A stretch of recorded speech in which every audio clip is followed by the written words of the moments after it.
Okay, so then you have V equals IR. If you have the same R, then when V goes up, you're also going to change the current at the same time. Does that make sense? Because R is constant, V goes up, I must go up. If I goes up, then you have a problem for large animals. Well, for anything really, because it only takes 30 milliamps to stop a heart. But for the larger animals, they're going to have an increased amount of current going through them. And as you know, elephants or mammoths, mastodons, etc., would have had very sensitive feet. This is a known thing about elephants, that they have extremely sensitive feet. That's probably an electrical property. So you have all these animals that are very large, that are not in caves or not in trees. Grizzly cubs can climb trees, and black bears are in trees all the time. But short-faced bear probably could not climb trees. And giant ground sloth, I mean, it's going to be a problem. The camels, the North American camel, the dire wolf, the American lion was a massive creature. Mm-hmm. And all of them having wider footprints, they're going to attract more current. So this is the key to the problem. No, and so possibly have using that possibly have off the soul, if you get what I mean, Ramon. Get off the feet would have like their feet would have a soul that would be sort of more softer. Would be, it's not the right word, but right. it would be more able to feel what's going on around it. Yes, and because as they're walking, that would be one of their things that they use to track their environment. So, of course, it would be more open to a change in an electrical. That's right. Current. So when you go down to the page 123 is when I start getting into the different voltages based on these equations. Mm-hmm. And you see, you can even out to 10,000 meters, you can sustain a very high voltage. I have a minimum, I have a maximum, I have an average, and then I have my limit of what I think is likely.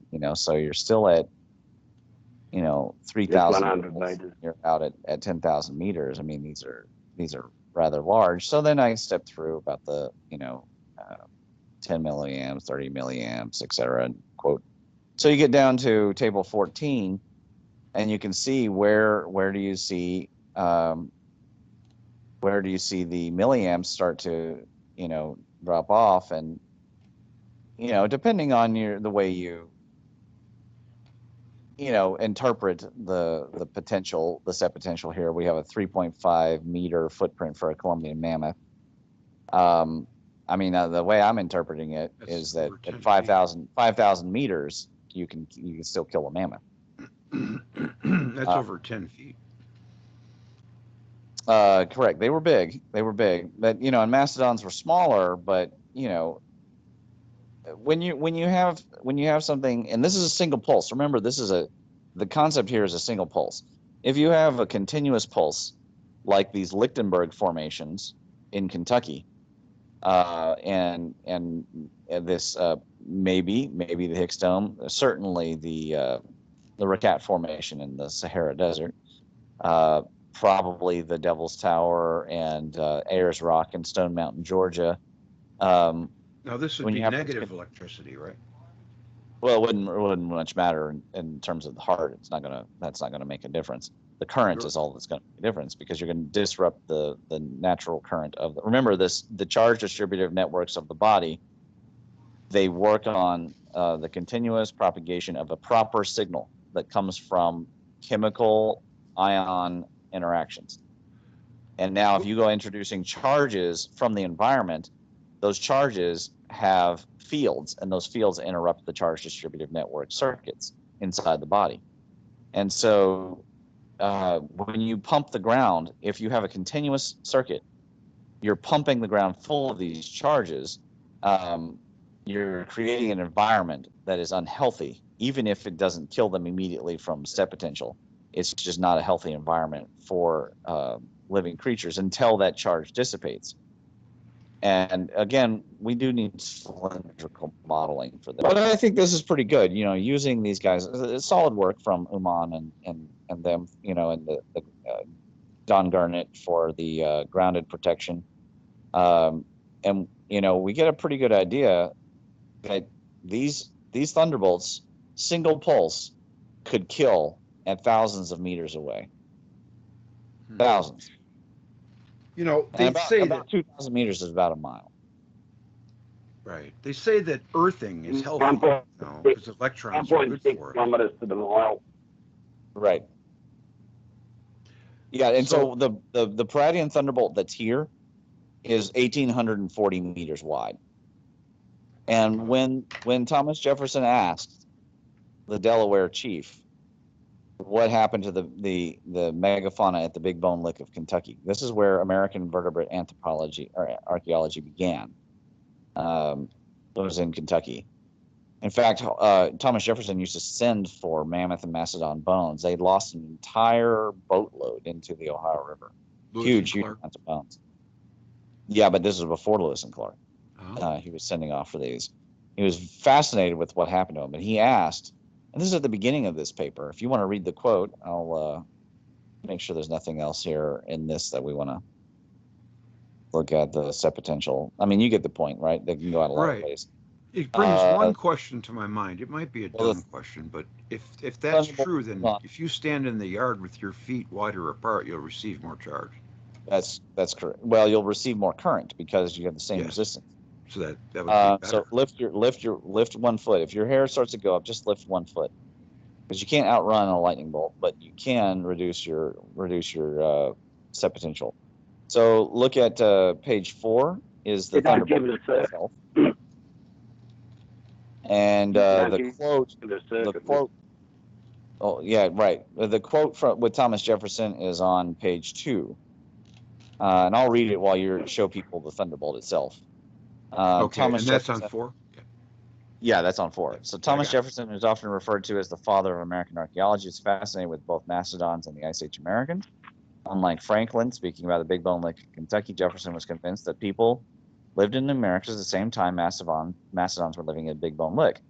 His reasoning was based in part on the oral tradition of the Delaware Indians, which he had recorded firsthand. During the American Revolution, Jefferson had met with a group of Delaware warriors and asked them what happened to the great animal whose bones were found at the Salt Lakes in the Ohio. And the chief in the group stood up and said, "In ancient times, a herd of these tremendous animals came to the Big Bone Licks and began a universal destruction of the bear, deer, elks, buffaloes, and other animals which had been created for the use by the Indians.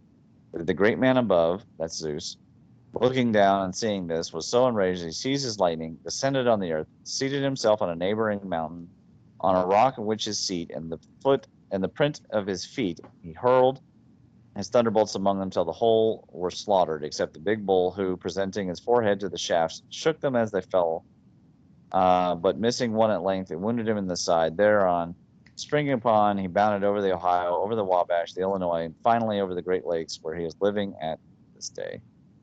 So it's a pretty straightforward story. I mean, it's what I would say is unambiguous what the natives thought about that. And then I go into the Ojibwa and the Chippewas. This all comes from Graham Hancock's work. And then you have the so-called Battle of the Great Animals from Erdos and Ortiz, 1984.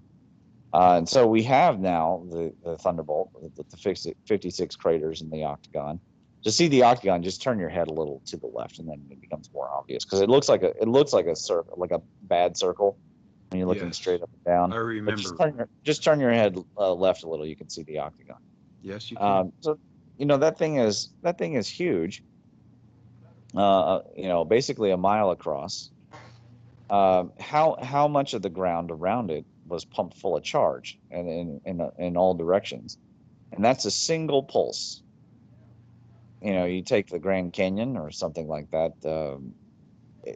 I could see it easily altering the environment. I'm not discounting Andy Hall's theory, though, that there was a big giant storm, a vortex that, sort of like our own Great Red Spot going on. That's completely possible. I think that he has lots of great physical evidence. sputtering plasma. You possibly would get it. You possibly would get a giant storm after that event. Yeah, according to yeah, Andy, but there he's were talking charges like in front. sustained. He thinks it's a sustained event, and I would say that that kind of level of energy is more from the formation era. It's more from the Saturnian era, whereas we're talking about what happened in the last 10 to 12,000 years, and it has to be the right amount of energy. This is one of the key points in my paper, is that you can't have so much energy that you would basically have killed the whole world, but you also have to have enough energy to be figuring out how are you going to boil or melt away ice sheets on the entire half of the planet, presuming that the ice ages are a real phenomenon.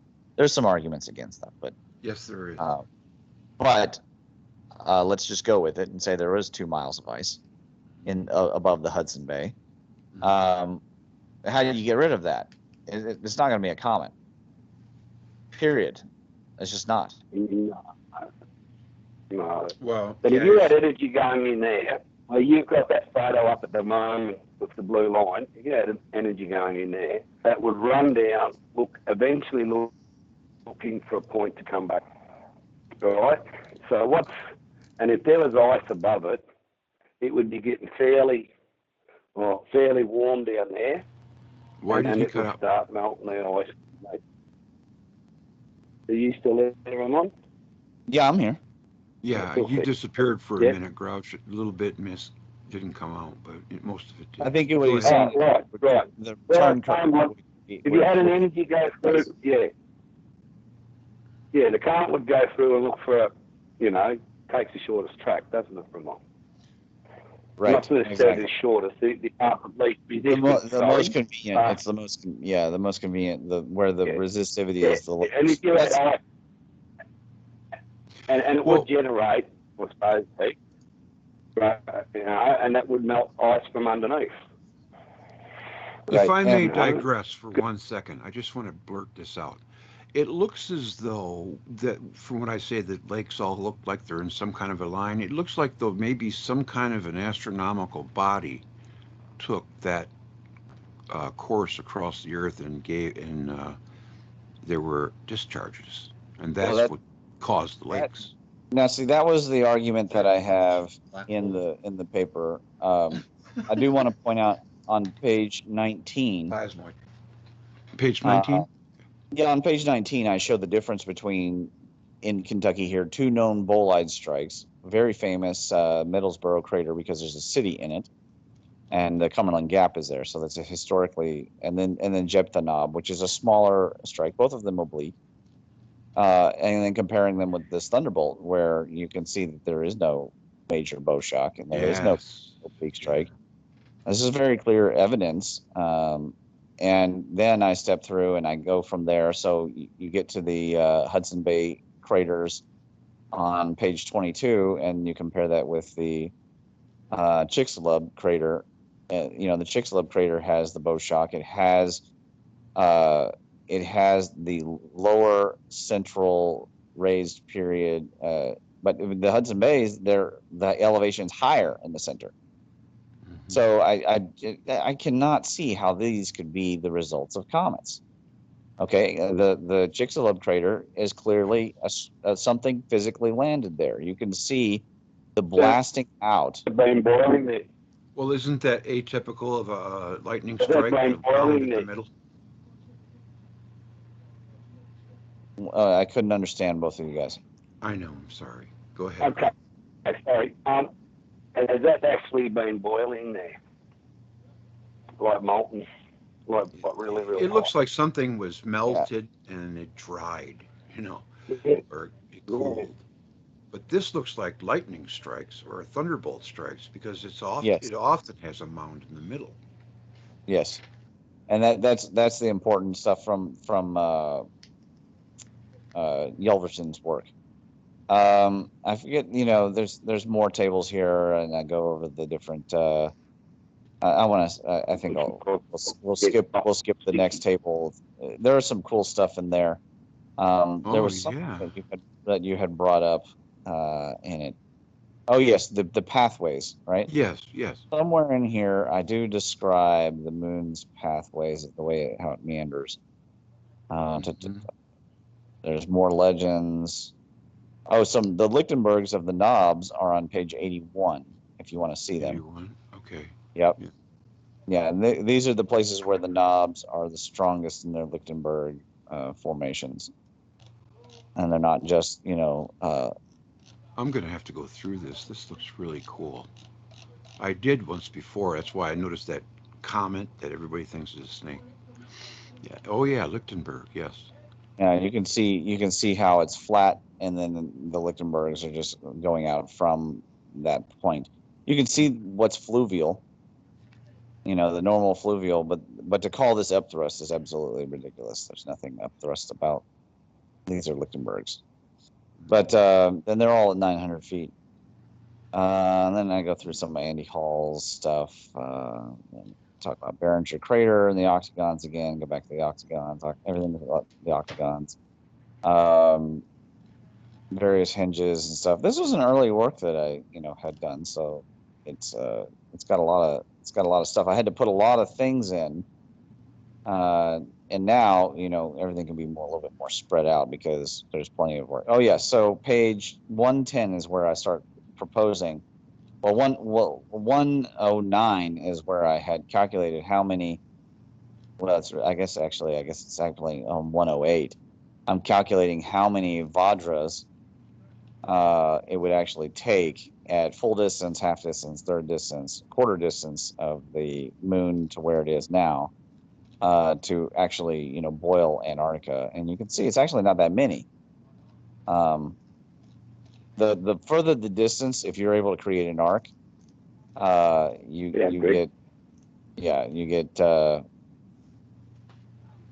get some pretty powerful Vajra. I have the energy in kilocalories, and how many lightning bolts roughly we're talking about. The equivalent of regular lightning bolts. I mean, these things were massive. Of course, this is an arc, not a Paradian. Okay, this is important to remember. This is literal arc connection. So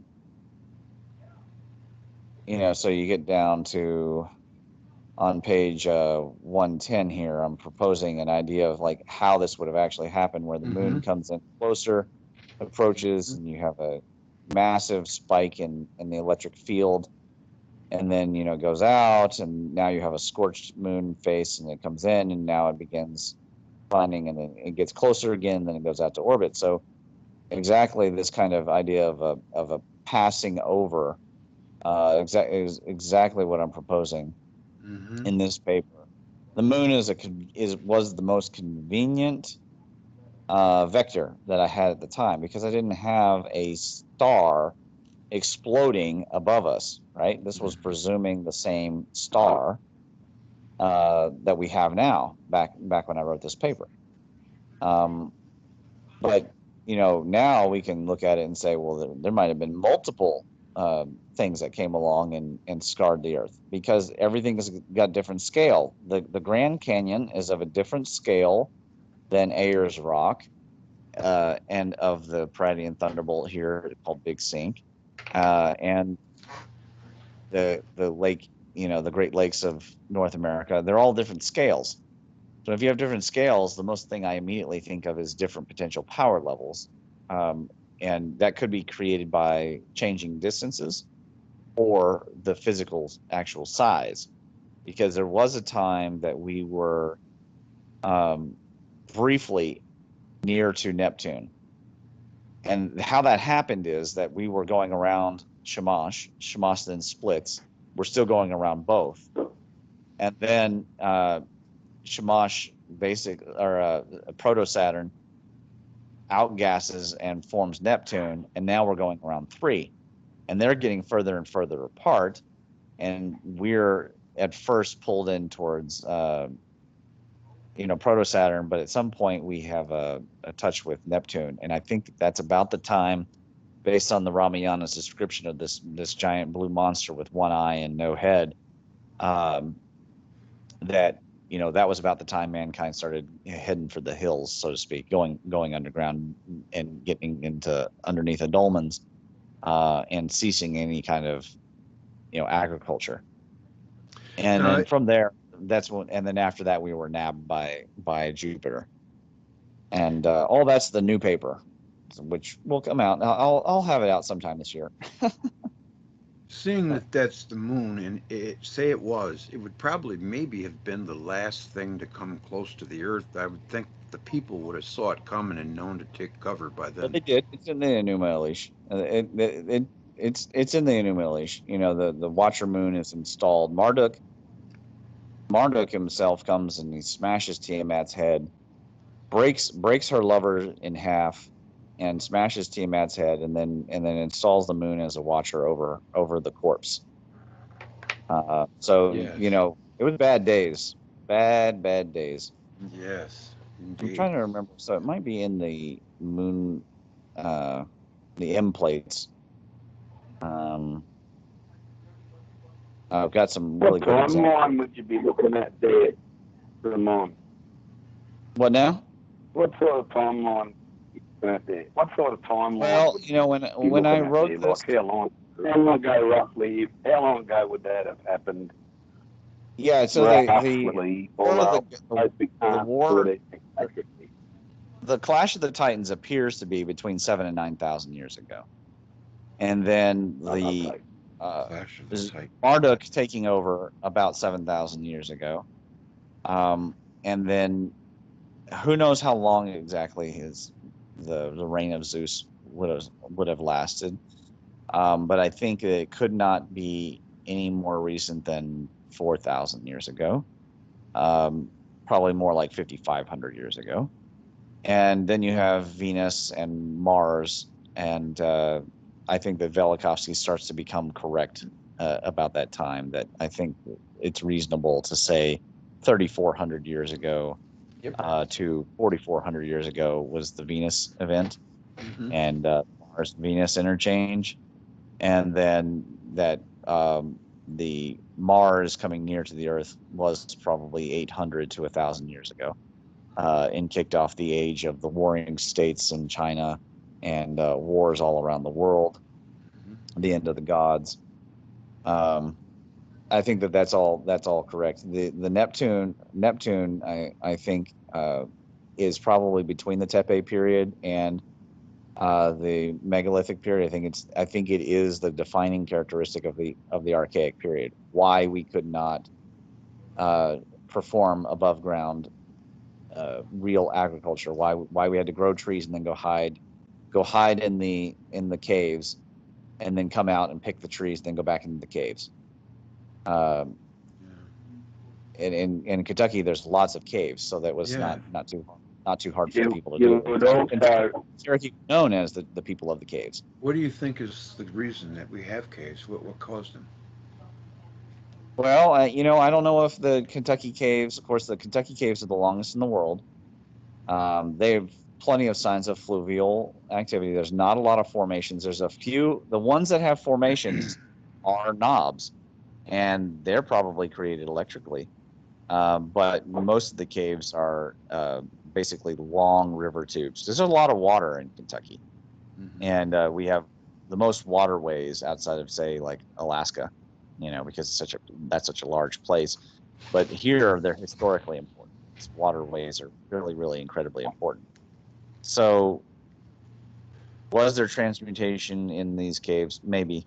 But I'd say that they were actually pretty safe places because people were living. We have mummies. We have Kentucky mummies, and they were buried in the cave. That's a whole conspiracy by itself. There's a lot of archaeological conspiracy theories in Kentucky.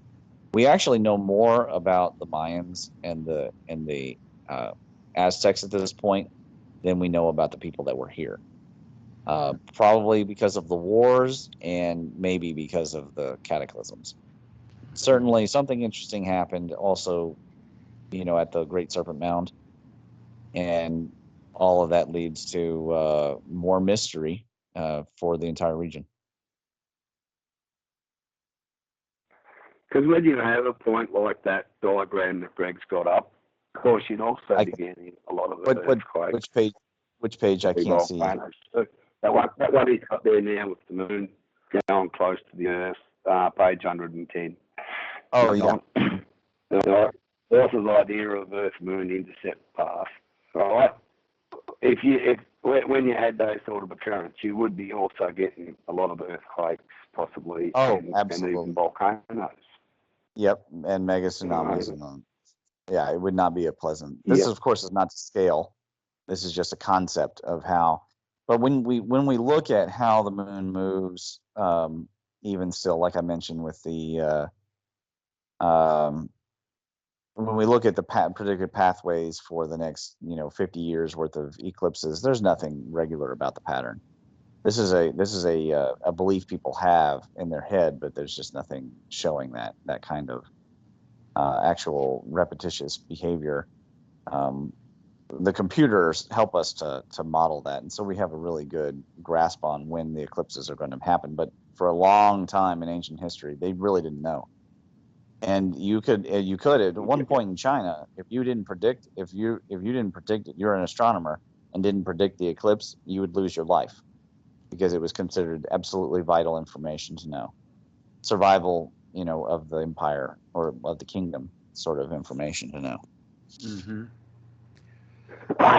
I just got shown something by my son. He just said that he didn't know I was going to show, but I muted it, and he said he shows me something that just came up, and it says powerful jet emerges from a black hole. Now we got to know that if it's so great that not even light can escape, how can a powerful jet? This is it right here. Yes.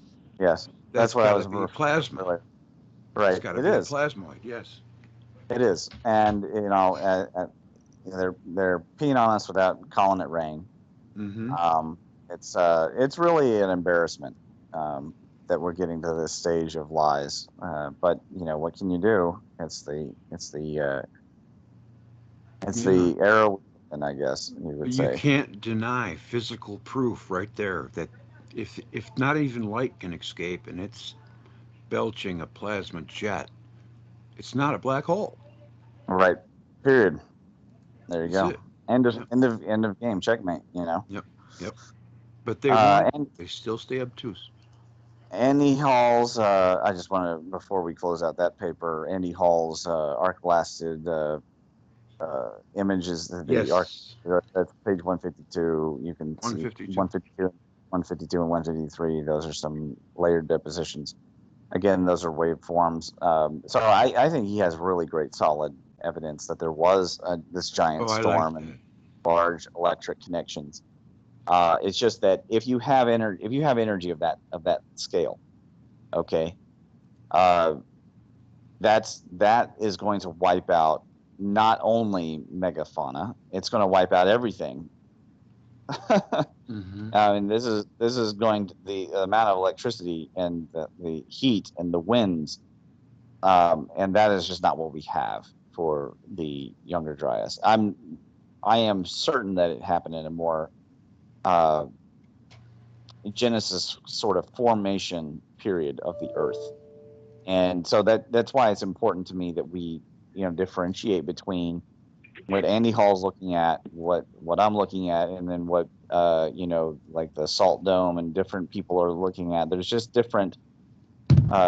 It's all about the scale, and here's another point. Okay, so we're talking about the jets coming out of the so-called black holes. The current level for those is between 10 to the 16 and 10 to the 18 amps, depending on the level of active galactic nuclei that you're studying. Okay, but now we know that these galaxies are going in concentric tubes. They're going in these circles, moving across the intergalactic space in these clusters. So now, if you have an entire galaxy, which can be calculated a certain amount of charge, presuming the stars and their values on average, we could look at the light output, and now they're moving in a circle, which is going to create a magnetic. Um, you're having an induction here because you're moving material that's charged in a circular manner. You can calculate the kind of current that's going between. That's going to exceed what we thought was the greatest current. The flux won't be very high, but the total current will be, well, it'll be astronomical, for lack of a better term. The numbers for that kind of current are not really understandable to the human mind. We're not very good at going beyond 100 billion. So now when you get out to 10 to the 18 amps, it already seems completely ridiculous. And now that's probably going to approach, I don't know, I'll guess 10 to the 50 amps. And that's a simple filament. There's probably filaments that are in a super excited state. I think that there's that one filament, it's like 2,000 light years long or something like that. Somebody, yes. Don't quote me, but it's a long filament. It's like the longest one. Oh, there's one that's 15 parsecs. There you go. Okay. The kind of current that's going through there is so astronomical that it defies, and I think that's the problem for the astrophysicists. They can't wrap their heads around that. So now when you come down to geologists and archaeologists, when they're looking at these different scales of energy, they're going to have the same problem as the astrophysicists do with the current. Okay? They're not going to understand that the scales change the behavior of the force and change the way that force acts upon matter. So you unlocking the secrets of instant petrification, or of puttification of crystals, or of cavitation, are all going to be scale dependent. And it's going to create pockets of study of the force. And that's going to lead us down various rabbit holes that keep us from seeing a central fact and truth. It's not that just I'm a syncretist the charge is there. I'm definitely a syncretist. I deal in philosophy, I deal in medicine, all these things, I bring them together. And the attempt is to bring them together under a cosmology that works. First of all, the plasma electromagnetic cosmology, which is an open source cosmology. I don't own any copyright to that. Anybody can write plasma electromagnetic cosmology papers. And then under the EPMC, where now we're extending it and we're saying, hey, how can we stretch this cosmology? Because if it's a real cosmology, it should be able to explain lots of things. The fault of older cosmologies is, it's fine to say that the Earth is on the back of three elephants who are standing on top of a tortoise until you go and you look. Okay? But you can explain certain things. You got earthquakes here, you got gods, you got things that you need when you're telling children around a campfire. And that's what a cosmology should do. As you expand your awareness of what that cosmology needs to be capable of doing, that's where you get the real test. And Big Bang just can't do it, which is why I have a whole paper called, it's an opinion paper, I label it as such, but that Big Bang is not a real cosmology. And it just does not help us to define human nature, human law, human ethics. Why are we behaving the way we are? In Gareth's new video, they were in the comments talking about, where does consciousness come from? Right.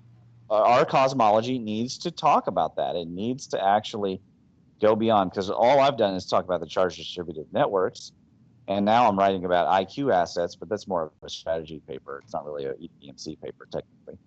But when you talk about these things, but where is it actually coming from? Where's the consciousness coming from? We need to be able to make predictions and get ahead of the theorists, because the theorists come up with really interesting ideas, such as the theory of mind. The theory of mind is, that complexity creates an emergent property, and then the emergent property leads to consciousness. And then this informs the possibility of the Gaia hypothesis, for example, that the complexity of say the crystals of the planet or the biosphere of the planet, the microbes of the planet, the root systems of the planet, that all these come together and they create this Gaia effect. And guess what? That does pass enough of a sniff test to become a Harvard paper, and certainly to influence a movie like Avatar. But it doesn't answer the fundamental question, which is how. How does the plasma electromagnetic force create that emergent property? So we have lots of ways to go. We have discussions of electrobiology are really kind of gaining steam. Grouch, do you go grouchy or groucho or just grouch? Grouch. Just grouch. Yeah. Well, Grouch, he mentioned it earlier that the sensitivity of some of these animals, but there's the spiders. A lot of people don't know this, but we now know the spider webs, they're not just like sticking webs out in the wind is going. When they get on these spider webs, they are following electric fields across your street. It's not like some special wind came up and they said, this is my time now to fly 40 feet across the road. They don't. That's not how they work.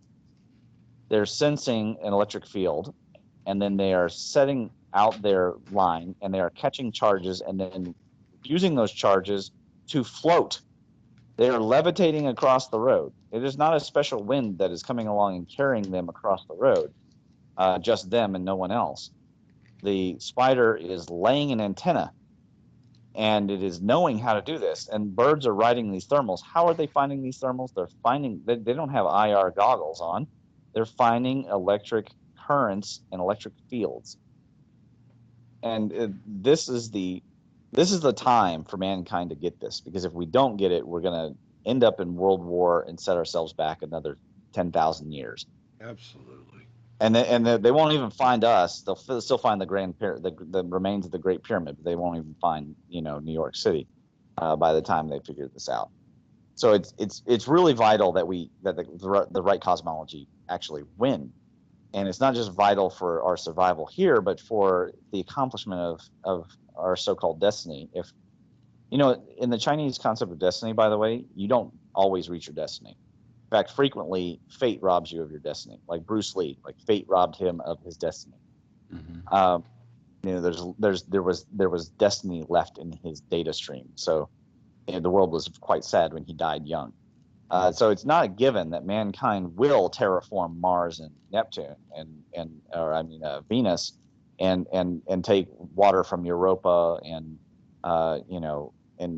seed the entire rest of the solar system, and then from there build up our star fleet and go out into the stars.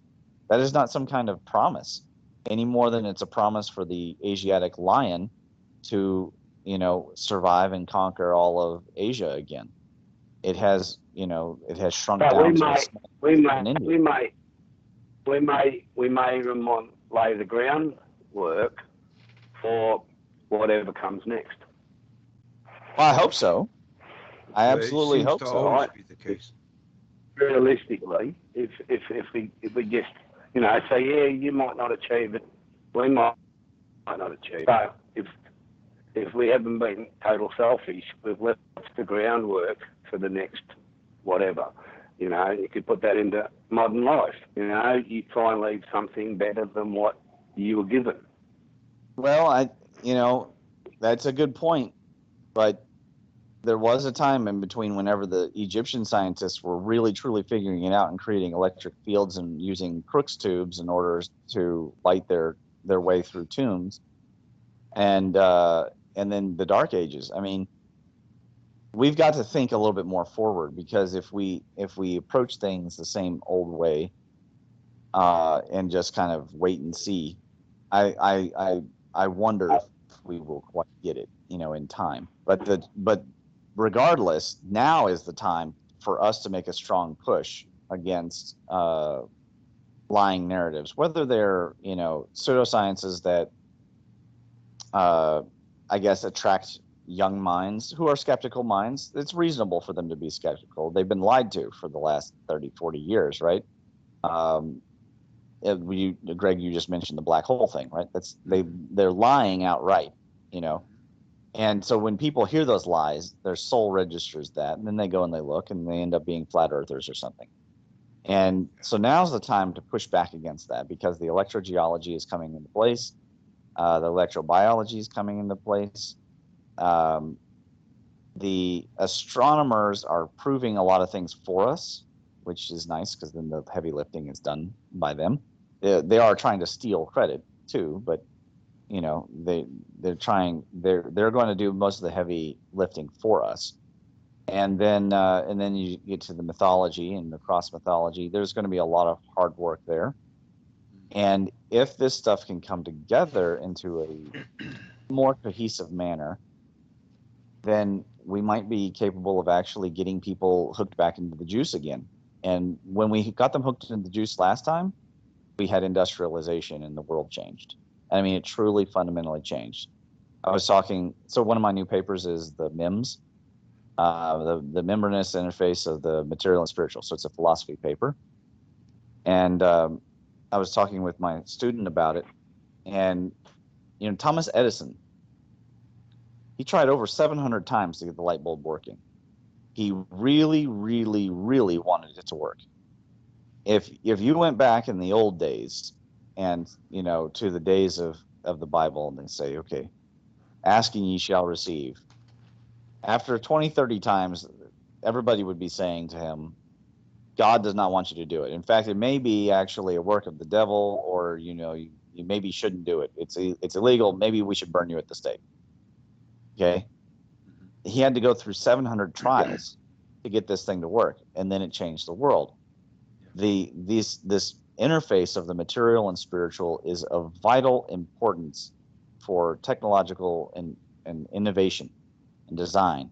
And we really don't understand how it works. We take for granted loads of things. In the paper, I go over a grocery store visit, and my student looked at me like, well, why is that a big deal? And I'm sitting there going, are you kidding? This is a really huge deal, because here you have a building full of millions of calories, and nobody is looting and burning it and running out the door. In fact, they're holding off their desire. They're handing over this hard-earned money. The person who's taking the money is not pocketing or stealing the money. They're putting it in the register to give it to the owners of the business. And there's a peaceful interchange, intersection of energy here. So the material and the spiritual, in this case, spiritual meaning, psychologically related, are meeting together and they're interfacing. We can design better systems based around this. And the electric force is related to that. And the other example I give in the paper is crypto mining. Crypto mining is an emergent property from the post-mortgage crash. And it is literally turning the use of electrical energy into money. When you get down to the fundamentals, there's a lot of math involved in technology. But that's fundamentally what's happening. If that's the kind of direction we can go in, I predict good things for mankind, even if we have to burn some oil on the way. Mm-hmm. But the more that we invest in pure magical thinking, this is not going to work. And I have nothing against Harry Potter movies or anything like that. I find them a lot of fun. But I'm more interested in, when somebody goes, hey, how do I make a real lightsaber? And then they turn to plasma, like the hacksmith guy. Yeah. That's the kind of stuff I like to see. I recently heard they spent like billions of dollars in France, I think, trying to make a fusion reactor work, and they still haven't been able to do it. Well, they're probably not. No, that's still being built, Greg. That's still being built. That's still being built. Okay, so they haven't. Okay. They got sapphire. No, from memory, from memory, it's around $11 billion to build. Mm-hmm. Yes. And there's heaps of different countries involved in it. Mm-hmm. And I did see once where they're talking how much power they're going to use, and it takes something like 2 or 3 years to get it to the point where it should be working. Looks like a man running. Well, yes, but up until today, they have not been able to make fusion work, and they're not going to. I don't believe fusion is... And they're not without pouring more energy into it than they're going to get out of it. But then you got sapphire, which is getting more energy than it's putting in, and they ignore it. Well, it'll be it'll be a form of fusion. It'll be transmutation. Really, it's what it is. Is Isn't it more like part fission? It'll be a form of with transmutation you have it's basically a small version of what's happening on the big scale, which is cosmic rearrangement. And the way cosmic rearrangement, I have to write the paper on that still. The way that cosmic rearrangement works is you have first of all there's no beginning. Everything's always been moving around. But so let's just say that you start with starting point A. Starting point A is a vector. So you have an origin point and you have a direction. As it moves along this direction, it induces a magnetic field, right? It creates this change in this magnetic field. When you do that, that is going to induce an electric current in the material objects, let's call them B and C. Now B and C are going to be instigated to move in order to rebalance the entire charge relationship in the fields that have been assigned between these now three objects. Well, when they move, that's going to affect the magnetic field, and it's going to create a new structure, a new normal. Mm-hmm. And this is just going to continuously go. And there will be, of course, a breakdown of the entropy over time, but I have an answer for that too. And maybe after I eventually write that paper, we could do the cosmic rearrangement. But transmutation, the way I'm seeing it, is you're supplying energy into the molecule, and it is essentially just rearranging itself to create the best low energy or homeostatic conditions to maintain that element for the length of time in which it can keep. Of course, all these things have half-life. Even steel has half-life. And eventually energy is lost and it changes its form.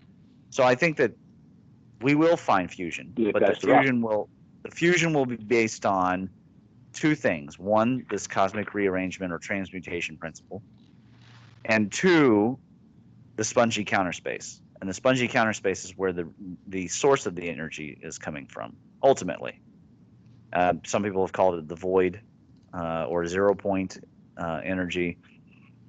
But the counterspace is probably where all this stuff is being stored. But that's a long discussion there. I'm running out of gas here. It's 1:20 a.m. Yes, it's been awesome. I This gotta has been work. a really good discussion, Ramon. I understand. We'll let you go. We haven't done bad. We haven't done bad, Greg. See, from chaos, there always comes organisation. Yes, Eventually. I'm so sorry that for the last mishaps. I set my alarm and everything, but I couldn't do anything about it. I just, it's just one of them things. But I'm glad it worked out. Absolutely, yes. Have you heard of deuterium or deuterium? Deuterium? Yes, deuterium. Yeah. Yeah, I was listening to a program a while back that was talking about that might be the best candidate for fusion. It might be. I would say there's not a best candidate, but a series of harmonic candidates. It's sort of like carbon and silicon, Yes. The universe runs off of these repetitions of things. And the repetition, of course, each repetition looks different, but it is also similar. Whatever it is about copper and silver and gold and platinum, it's a repetition of a theme, and it attracts us, but they are different. So each time there's it's almost like there's an improvement of value for each one. And if we can get that, there's a few what are currently between science and metascience or metaphysics, things that if mankind seriously invested in, like fusion research kind of money or bigger, would yield dividends that literally take us to the stars. And one, of course, is the changes themselves. which we do study the changes, but we always name it, like, oh, we want to study what happens in the stock market, or we want to predict the weather, or we want to do, how does fluid dynamics work? And nobody wants to specifically study the changes, which is hilarious because it's a 3,000-year-old discussion that has basically not yet been had. Operations research is happening, and we're getting towards the discussion of nonlinear dynamics. That one's going to yield huge benefits. Transmutation is going to yield obviously huge benefits. I mean, who doesn't want to literally turn lead into gold? That would be huge. Space energy is a huge area. It's not even really that metaphysical. It's a literal possibility for us to do. And there's this whole series of things like that if we, again, choose a cosmology that is rooted in the objective fact of lab or space demonstration, something we can find. We could find it in a rock, we could find it in the Planetary Tarella, we could find it at the International Space Station, or we could find it on Mars, and it gives us repetitious results. We can build things. So in my MEMS paper, I don't just talk about the grocery stores and the crypto mining, but I introduce the concept of, double layer economics. Why? Because the world needs a new form of economics. Why not use plasma as a base? And there's probably tons of things like that, tons of things, and these constant harmonic repetition and understanding. It always becomes the argument in our world, the age-old argument between the old money and the young, and I suppose you call it the young money. Who's going to control it? Right. You get what I mean? Yeah, that is absolutely true. And that's what we're watching at the moment. And that is what we're watching at the moment with so many things. Tesla's solution to that, though, was to actually give the United States the idea for the atomic bomb. He predicted the entire 20th century in his autobiography, in about 2 pages of his autobiography.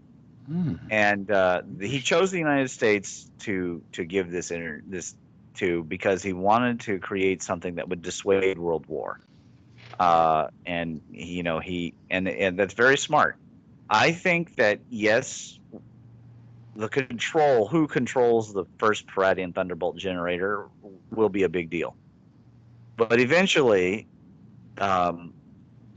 we will need Thunderbolt generators, not for war, because we'll probably at some point get sick of vaporizing cities. They'll want to use it when they figure it out, which China will probably be the first ones to create one at this rate. When they figure it out, I'm sure that they'll want to vaporize a city. They'll want to pull a Sodom and Gomorrah. But after that, let everyone know how much power they've got. Yeah. Yes. The potential after that, though, for terraforming Mars, terraforming Venus, would be too obvious. But I don't know if that's going to be 500 years or 5,000 years. I couldn't really tell you. The stupor that we were in to use nuclear weapons in the late 50s and 60s is just crazy. It is crazy. And there was one Irishman standing in their way, thank God.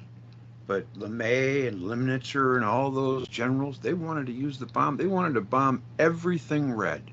Everything. Yeah. The amount of money, and I have it in one of my earlier papers, the End of the World Media paper. If you treat the whole world as families of 4, and look at the average food, I think it was like 86 years worth of food has been spent on just the U.S. nuclear program. And that's some Velikovsky level, obsession of us. That's a lot of calories. That's a lot of wasted, that's inflation. So, but we can, fiat money violates thermodynamics. But we can switch from that back to something based on the force. I think that's why they're threatened by crypto. Crypto is volatile right now, and it's not convenient to use. But it is that next stage of a proper MEMS. Cash money was a great MEMS as well. And every time we engineer, like a young star. What'd you say? Crypto's like a young star. Crypto's like a young star. It's shooting bits everywhere, trying to find its formation. That's true. That's true. Where it's like a young person just starting out in their sort of first real job, and it's sort of running around everywhere, trying to be accepted or known and all that. And that's what crypto is at the moment. Yeah, it's so expensive. It's like a young infant. Well, no, cryptos are expensive. Most of them are cheap. Oh, really? Because when I looked at it, they were unbelievably high. It just depends on the one. The tax departments have got right into them. Well, then it's something like stocks. Governments mightn't believe them. No, they're not. They're not stocks. It's very important that people stop associating it with stocks, because there's a huge difference between them. And on the number one hand, crypto being a new MEMS, it's very important that people understand that it is just another interface between the material and spiritual. If they're able to do that, then they'll put it in the proper perspective. We have lots of everyday MEMS that we deal with, and enables us to manifest what we want into this material existence. And this is just another form. But my main MEMS is the membranous interface of the material and spiritual. The main point here, though, is it's at least based on the force. That is the difference between it and, say, cash. Now, gold was also based on the force, because, as we talked about earlier, people saw the transmutation of something. We're speculating, but mytho-historically, they saw metal turned into this gold, and then this gold was perfectly conductive and didn't corrode. And they thought, oh, wow, this is symbolic. And, oh, the star is also yellow. So they're seeing this correlation between those two things. That gives it reality. That gives it something tangible that builds the human up and builds humanity up. And when we are reattached to that, we'll have another great enlightenment. We'll only prolong the enlightenment the longer that we are obsessed with magical, dark universe, nonsense. Yeah. It's frustrating. No fine, Ramon. There's no free lunches. That's right. There are no free lunches. But right now, can you lose money on crypto? Yeah, of course you can lose money on crypto. Well, then how is it different than a stock? It seems to me that this is what I think. Those robber barons pretty much ruined the world. And this just might be another kind of thing for them to have people put money in, and then one day, the market crashed, and everybody lost their money while someone skips away with it. It's already crashed, but it wasn't a single individual. In this case, it was China deciding to rain on everyone's parade. But the thing is, Greg, it's a mathematical instrument, and it has a lot of different utilities and a lot of different uses. And the main point is it's a MEMS. Right now, it's not convenient enough to use for everyday buying a pizza or something like that. But they're going to make it the standard anyways. It's coming, so something to learn about anyhow, even if you don't love it. You think cash will go out? That's right. That seems to be their intention. Yes. Mm-hmm. Seems to be their intention. I've heard this for many decades. But the blockchain, Ramon, can be used for so many things, and that will be where the potential value will come from it. In the future, the value won't be in trading a crypto, calling it a currency. It will be what you can do with the blockchain. That's right. It'll be emails. And what you can store on it, and all that. Yeah. Back in the 80s, I remember distinctly, there was this thing going around where it said that cash is going to be obsolete and everyone's going to have a computer barcode with a number on their arm that can be scanned. Do you remember that? It's still a plan. Cold Fusion has an entire video he did on digital currencies, the history of digital currencies. The difference is, though, that digital currency was a MEMS when it was created, but the problem is it didn't have a problem to solve, and the emergent property for Bitcoin came from the 2008 mortgage meltdown, and then from then it engineered it. Yeah. Yes. This is a discussion on its own, isn't it, Ramon? What did you say? You get what I mean? This is a whole discussion on its own. Oh yeah, the MEMS is a huge. That's why I wrote a separate paper. It came out of me listening to the Atlas Shrugged audiobook and thinking about the importance of when you do work, the satisfaction of doing that work, the fairness of being paid properly for that work, and what it does to your soul and your spirit if you're not valued for that, which indicates if that is there, it indicates that we may be a little too anti-materialistic. We may be a little too apt to go, oh, it's not the destination, man, it's the journey. Well, no, frick, it's the both. Okay, you need the destination and the journey, and we've become so soft about our approach that we're forgetting how important it was for humanity to lay rail and have a railroad that could go from the Atlantic into the Pacific Ocean. The magic of that, or getting to the moon, the magic of engineering a machine that had such raw power that it could get you to the moon. If people are listening, and if they haven't in any recent time, go out and stand next to a diesel train as it rushes by you. There is something magical about that experience. I'm not saying that I get the same feeling as I do when I go to waterfalls or to Indian mounds, but it is an important experience, and mankind worked very hard to get to this place, rolling this, doing like Sisyphus and rolling this boulder uphill, and for us to abandon it in a moment of, I hate materialism, I hate capitalism. You don't really hate capitalism because you're using a phone and drinking Starbucks and eating McDonald's, okay? Right. Yeah. What you hate is the soullessness of a society that is disconnected from the PEM. If the society, it's ironic because we're using the force right now to talk and record and do this show, and that's all we're talking about. Can't live without it. Yeah, but yet these people aren't connected to it. They don't. They used to. You used to be able to go to an electronics store and buy all these parts and build your own computers and all this stuff. And you look at Star Wars, you look at like science fiction of the 60s, the 70s, the 80s. It was presumed that everybody was going to be more and more electronically inclined.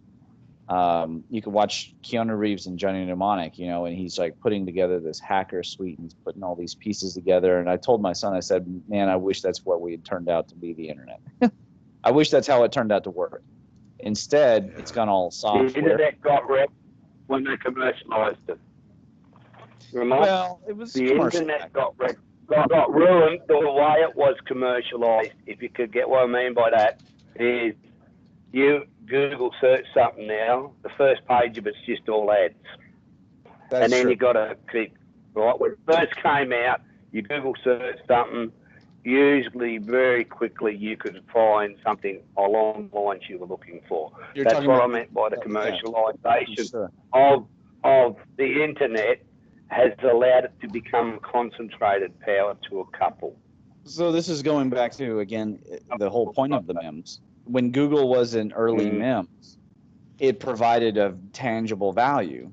And what you're saying is it's now not providing that tangible value. It's providing a tangible anti-value. It's sucking value from you, is what you're trying to point out. Is it's no longer performing the role of a MEMS. It's now performing the role of an anti-MEMS. It's a MEMS for someone. It's a MEMS for the Google Alphabet Corporation or whatever. And it's able to suck, material from everyone through ad revenues, et cetera. And is it giving back in exchange? Because in an ideal MEMS situation, there would be a dual exchange, or even a quad level, like two level plasma. The dual layers of plasma is really 4 things going on. So that's where we really want to get to. But at least 2 ways would be good, because then the 2 ways would stabilize the material and the spiritual aspect of that, so that your mind is not hampered. And you're probably right, but how do we calculate? Because we can't just new age it. We've got to. It will evolve. What's involved? It will continue to evolve. Oh, it'll continue. And it evolves and like other things will come along. So if it doesn't, if people get sick of it, they'll find other things. That's true. Something a better product. No, you're right about that. And my friend and I were talking a while back and watching this video, and it was, did man go to the moon or not? And then this bloke come up with, there was only a 1% chance. And I said to Greg, someone said to me when I was young, hey, 1% chance, Andrew, that you'll get back, but you go to the moon if you want. I'd go, no worries, where do I hop on? All right? You understand what I meant by that? Yeah. And it was the same when they did their railroads and all that, like Greg says to me, don't you worry that you fall off the tracks? No. No, I mean, we got to do it. Engineers aren't bad. Got to do it. Engineers aren't bad, are they? Yeah. I'd just be worried, man. If something just little fault is there, you're going off the tracks, man. But if you live that way, you're right. And build society.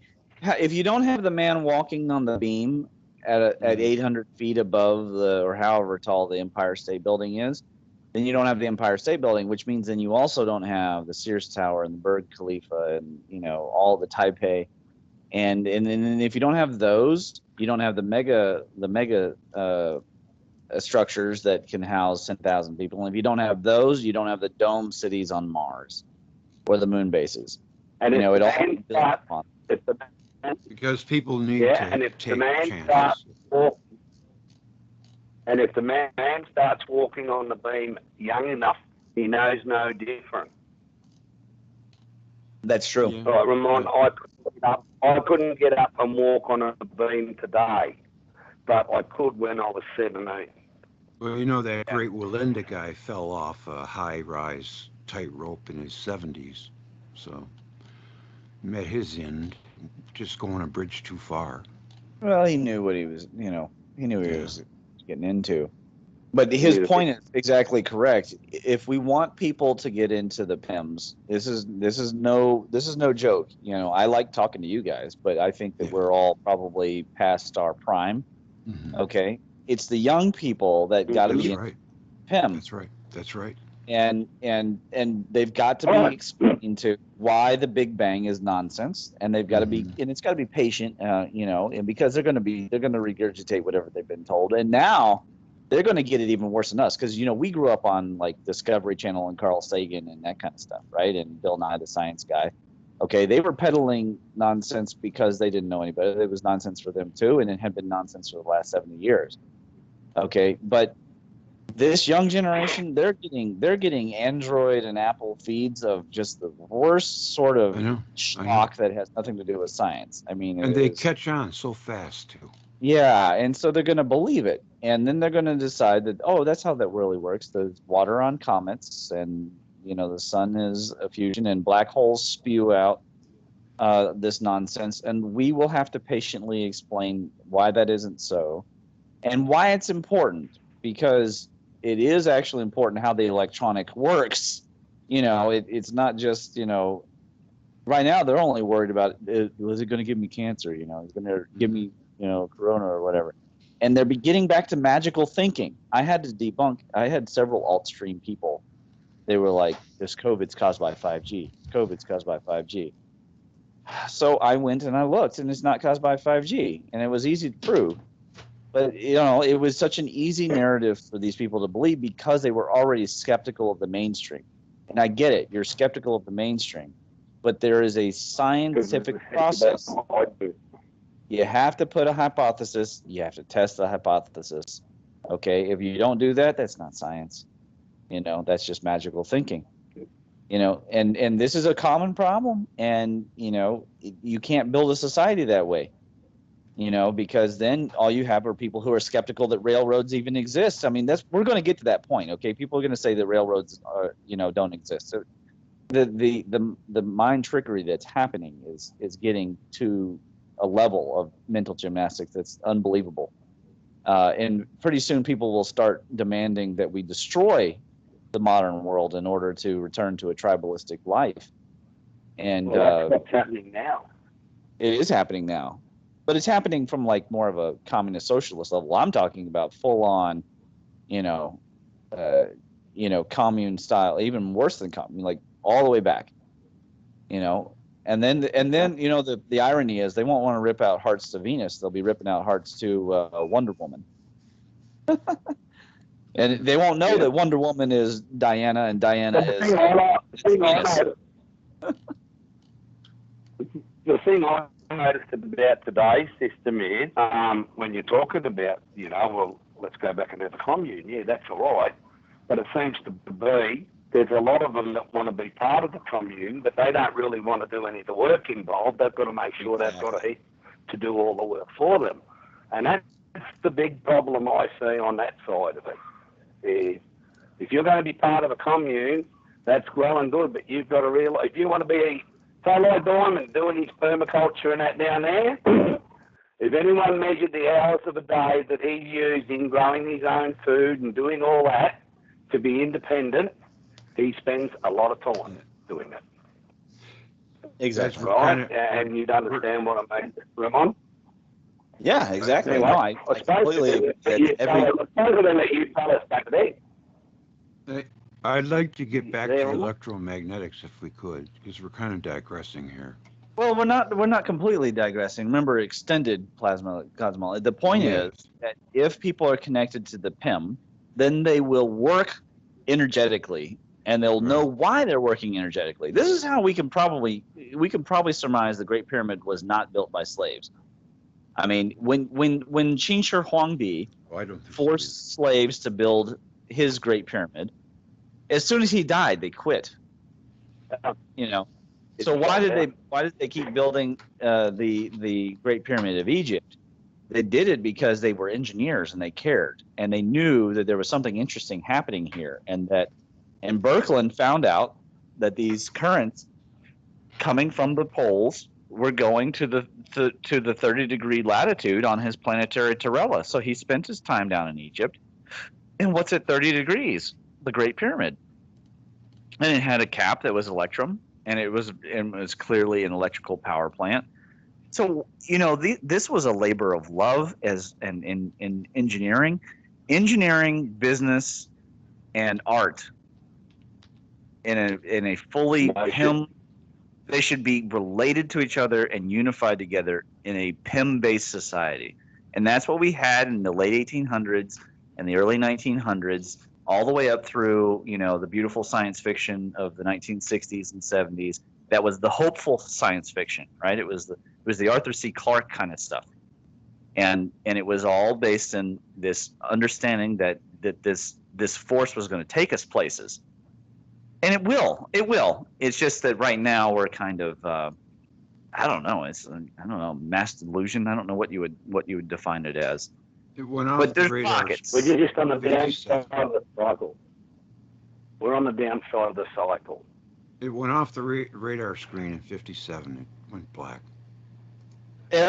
Maybe that's what happened. Maybe it's the CIA. You know, maybe they decided, okay, we have enough. You know, the people have been going on with the FBI stole Tesla's work, and that's true. The FBI did steal Tesla's work, but I got the question for people. You may not be Tesla, but are you really incapable completely of creating your own thing? I mean, I don't think I don't think Eric Dollard ever said that he was as smart as Tesla or Stein. Never did.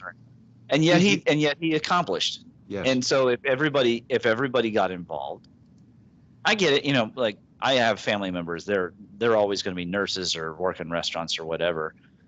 But is it really something that we can't modify our educational system to focus a little bit on this, this force that's unifying everything? I think it's important to push back. Dollard is on some other stuff, man. I mean, he even talks some wild stuff like he witnessed a star in a street light. Well, I have no idea. I know that he had a bulb he has photos of the bulb, and it's basically just plasmoids inside of this bulb. Is it red? Yeah. Yeah, I have that picture. Yeah. That's real? I thought that was maybe Photoshop. No, it's not Photoshop. Oh, but it's a real picture. Interesting. But again, we had crystal radios that didn't need batteries. Right. What the heck happened? You know, we could do it again. If people can fall in love again, the way that they fell in love after Edison, put out the light bulb. The whole world fell in love with the electromagnetic force. And we still have vast continents of people who are not really fully connected. Heck, some of them don't even have indoor plumbing, let alone. And now we have a plumbing problem. We need transmutation because we need to filter water in a new way. We can't afford to do it the old way because it's not getting all the meds out and all that kind of crap. So we have every incentive, but running off of fiat currency is probably not going to work because it's violating the laws of thermodynamics, and that's going to create huge problems in the economy because everything's related. That's the point I'm making, Greg. Everything is related. The PEM is not separated from the power of numbers, from the power of physics, from the power of God. All of these powers, they're actually one big flowing power, and the force is absolutely a part of that. And I think that we knew that. I mean, it was a huge deal. The cosmology that was presented in Star Wars was a huge deal because it was based in something real. It was Arthurian, and it was it had electronics. It had all the stuff that came together. Of course, we blew up Venus. We were like, whoa, blew up Venus. It was like the best time ever, so we do it again. And now, that Hacksmith guy, that Hacksmith channel, he's quite successful making real lightsabers out of, electricity and working with plasma and all this kind of stuff. And he seems extremely happy. And his business takes off. His labs are doing well. Why? I think that there is a demonstrable connection. It's completely demonstrable. And so the areas of our society that I think are in decay are all related to our refusal to accept the truth of this force. And I'm not going to say that it's a particular astrophysicist's fault. I'm not going to be like, well, that Stephen Hawking did it or that, Einstein or whatever. I would say it was just, abandoning the tones of the Great Enlightenment, the scientific method. We had to live with Ptolemy's nonsense and Aristotle's nonsense for thousands of years. And now there's these people using the satellite infrastructure that goes around the planet to argue that the planet is flat. It's asinine, and we're giving a little bit too much power to that overall. And if we can, whether you're alt stream or mainstream, let's say you're alt stream and you're into crystals, crystal healing. When people push against that, don't use magical talk about it. Push back with fundamental physics. Use the fundamental physics of how electrons are moving in a lattice and refute the narrative. Because crystals have demonstrable properties. They have demonstrable effects on people. So how? How? They even have galaxy light bulbs for sale now. Unbelievable. What's a galaxy light bulb do? Well, it's you plug it into your socket and it lights up. I'll send you a picture in chat. Okay. It's interesting, because Bit of they con probably marketing. maybe got the idea from Dollard, but follow Maybe that so. link. A bit of Galaxy con light bulb. marketing. It's A probably. bit of con marketing, Ramon. I see. They're marketing, a con market. Yeah. Yeah. Well, Yeah. I am excited about the electric car revolution. I'm not too excited about the lithium issue, but I am excited about in general that we're finally heading that direction. There's a lot of positives in all of that. I do hope that people are mindful, and that also all of the listeners, if you get excited by this stuff, join the fray of the research and participate in that flow. Don't just sit on the sidelines. Write papers, do research, introduce people to concepts, do that experiment that I mentioned, magnetizing a piece of metal and showing yourself that there are no magnet field lines. Like, that's just a model. That's not how it actually works. Get intimate with this cosmology, and it will transform everything. And that's where I'll leave it. Okay. Well, I tell you, it's been a really, really good conversation. I've enjoyed this, Ramon. Thank you. Oh, you're welcome. And I had a good time as well. It's nice to meet you, Grouch. Although I feel like we talked before somehow. We have. Once again, we did. Andrew. Okay. I'm just like, man, it sounds so. Yeah, It sounds so familiar. It's Greg and Grouch. Hey, that has a ring to it, Grouch. It sounds like a morning show. Well, I don't know. Yeah. Greg and Grouch. Yeah. Well, it's been a So when you get a pleasure. chance, Ramon, there's one quick thing. Quick thing. When you get a chance, Ramon, I don't know whether you've heard of Greg Allison or not. He has his Greg channel, Galactic Greg's. He's from Alabama, down near you. Him and what's his name, had a chat the other week, which went like ours has this afternoon. And if you get a chance, have a listen to that when you're driving somewhere or whatever. Yeah, and it's very interesting because both of them, they're cutting edge. They've been in cutting edge of different things. Greg in space, space engines, as he calls them, not rockets. Cool. And it's very interesting to listen to them both talk. Just link it in this chat. That way I'll pick it up. I'll find it. Thank you. All right, sounds good. I guess we'll part on that note then, huh? Thank you very much, guys. And I had a great time. Yeah, I'll probably be dead in the morning, but I'll thank you later. Well, I'm gonna. Nah, you won't be. I'll add a few pictures to it in the unimportant parts, and where we're not following something, and it'll be cool. Okay. Yeah, it was a great conversation. I hope. I just don't know what to title it yet. Oh, I don't know. You could title it the Mems if you want. I don't know. All Memsy were the board. We had a bit of everything. I know. We had a bit of everything. We got into electromagnetism, economics, plasma. Just call it the Plasma Electromagnetic Cosmology Podcast. I don't know. Okay. Yeah, something. I'll think that'll do. That'll do. Number one. The PEM is the unified field. It's the ether we've been looking for. So you're saying if we connect to the PIMS, and how do we quite do that? Just real quick. Well, I meditate and meditation. I'm an acupuncture guy. I hike. I meditate. I pray. Of course, you can't help but connect every time you have to have some calories. Yes. But there's other times. I mean, I literally connect. I connect my crown and move bad signals out. It's really important to control the signals of your body. It's so important. There's medical issues. It's not just thoughts. We're talking of physical generation of what's called the pulse, or my. The channels, the word for channels, there's the word jingluo, which means like channels and networks. But then there's also the word meridians, which is my. So the word pulse is my, and then its homophone means channels. That's not an accident.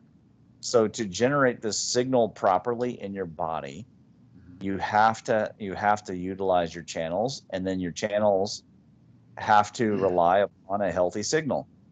And I can't tell you how many like different ways I see poor signals in the body. And there's energy management techniques for a person to figure out whether they're currently figuring, there's psychological techniques, there's physical signs.